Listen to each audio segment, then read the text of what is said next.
Okay, moving on with 12.5 here, we get a little different type of complex rational expressions, and we have to use a little different method here to simplify these. I'm going to show you one method. There's probably a lot of other different methods on YouTube, and if you don't understand my method or it confuses you um, by looking at the Hawks method or other methods, just maybe shoot me an email and we can hopefully straighten that out. So the first thing I identify here is that, hey, this is kind of, there's two terms up here and there's two terms here, and that I have this complex rational expression. I see this, I call this the big fraction bar here, and then I have these little denominators where I'm going to put a small dot next to, this x squared and this x, okay? So what I need to do is think about getting this x and this x squared to cancel out.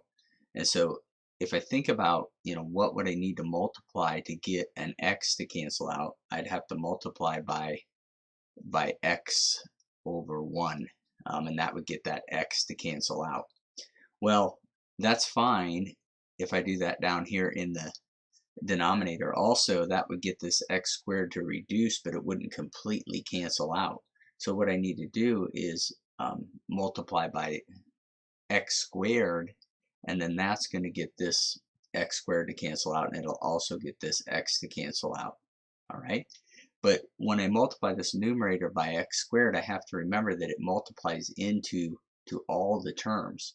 And so what I like to show students is to just go ahead and write that out next to each of the terms like this, and that kind of takes care of the distributive property for you. So you say, okay, I multiply every term by x squared. And then when I'm showing this in class, and I don't always do this when I'm just doing them on my own here, I say, okay, what does this sector clean up to? And we have 5 times x squared. I'm just going to write it up here so you see it, and then we'll clean it up, is 5x squared. Then this sector right here, and you have to be organized, write neatly, this x cancels out, knocks this down to x, okay? So what's left in that sector? Well, having good eyes here, 5 times x, 5x. So I'm going to write it right next to the sector there, okay? This sector's easy, I hope, for you. That's 3x squared. I'm just going to write it below the sector. And then here, my x squareds cancel out, so I have 5 left. Okay, so what do I have left here? Let's see. In the numerator, this big numerator, I have 5x squared plus 5x. So I'm going to write that down. 5x squared plus 5x. Okay. What's left in my denominator? 3x squared minus 5. 3x squared minus 5. That's it. There's no fractions inside fractions. It's simplified. You might want to see if you can cancel anything here, but nothing will if you factor this, okay? So this is the simplified complex rational expression, okay, by using the LCD, or the least common multiple of the denominators, okay? Now this next one, I'm going to copy it down for you, just how I would say maybe it would be a good way to copy it out of the Hawks system, would be to copy it this way. You write your 5, I'm writing this 5 here. I'm going to factor this to x plus 4, x plus 2, x minus 2. I have my subtract, and that's x plus 2. I'm going to put that in a parenthesis. There's my big fraction bar, 7, x minus 2, and then plus 2 over x plus 2, x minus 2. I factored those, okay?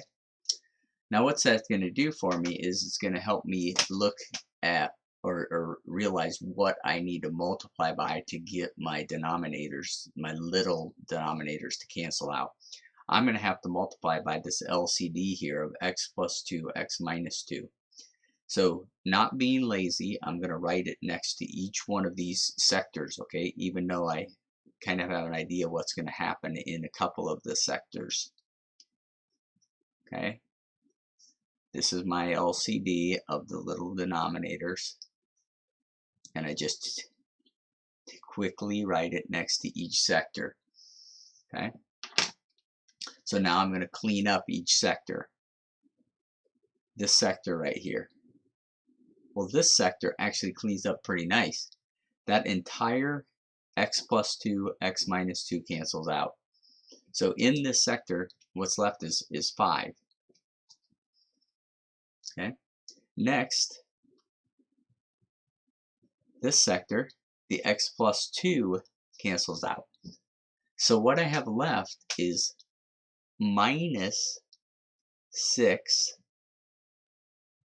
parenthesis x minus 2. Okay, I took that minus sign and put it with the 6. Okay, then this sector, the x minus 2 cancels out, so I have 7 times x plus 2. Here, similarly to the first sector, the whole x plus 2, x minus 2 cancels out, and I have plus 2. Okay, so let's see what we have left. All right, this is a little messy, but I'm going to draw a line here. We have 5, so I'm going to write that down. Yeah, I took the 5. We already used this minus sign right here and put it with the 6, so I'm going to do this distributive property. I got minus 6x plus 12. A lot of students maybe will mess up that sign here, but be careful, okay? You don't want to do all this hard work and mess up a small sign, okay? We have 7x plus 14 from this distributive property plus 2. Now we're so close to being done here. We just have to finish a basic combining like terms, and we get, let's see, 5 and 12 is 17. And then 7x plus 16. And that's it. Okay? All right, well, hopefully you can get through these. There's lots of examples on YouTube. And email me if you have other questions. We have a few more from this section that we'll take a look at in the next video.